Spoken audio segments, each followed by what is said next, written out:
The Department of Agriculture or DA has started implementing the 20 peso rice program at Kadiwa ng Pangulo sites, this time in the Eastern Police District, the fourth location established by the agency within Philippine National Police or PNP district stations. PTV's Jay Impeneda has the details. Lenny is a regular buyer of rice priced at 50 pesos per kilo at the market. But with the impending availability of the 20 pesos rice soon, she is sure that she will switch to it to save money. Napakalaking tulong ng 20. Bakit? Kasi ganito o, di 2 kilo na yon. Kain namin ng isang araw, magiging 2 araw na, di ba? Lalo pa ako, single parent, 2 pa yung college ko. Lenny is just one of many residents of Mandaluyong City waiting for the 20 pesos per kilo rice to be made available to the public. Some of them are already excited to buy and line up for this more affordable option. A Kadiwa store at the Mandaluyong Public Market is one of the outlets here in Metro Manila which will sell 20 pesos per kilo rice. For now though, the Commission on Election or COMELEC has ordered to temporarily halt the sale of this cheaper rice in line with the upcoming Hatol ng Bayan 2025. Para po din and of course yung sinabi nga po ni Chairman Garcia na sana kung pwedeng maiwasan muna na magkaroon po tayo ng bentahan at malagyan po ng kulay politika bago mag-eleksyon. So sabi na pinag-uusapan naman po tayo na kung pwedeng wag munang magbenta at after elections na lang po.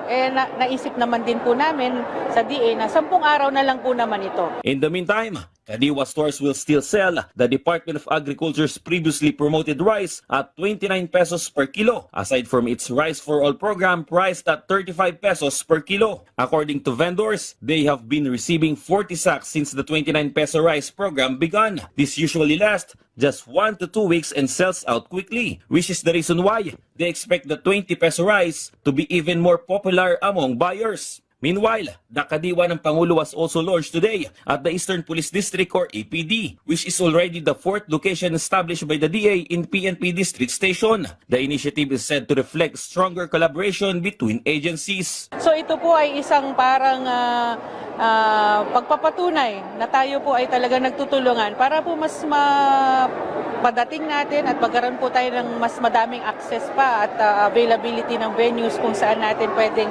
malagay po yung Kadiwa ng Pangulo dahil nga po hindi lang mura bilihin dito, mas direkta pong nakakatulong tayo sa ating mga magsasaka at mga ngisda. This initiative is seen to be beneficial to police officers who frequently do the shopping.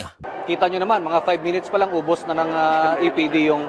But seriously, we are in full support of this program dahil hindi na kailangan magsiksikan ng pulis natin doon sa mga wet market, di ba? The PNP also affirms continuous support for the initiative of DA to help consumers and workers in the provinces, such as farmers and fishermen.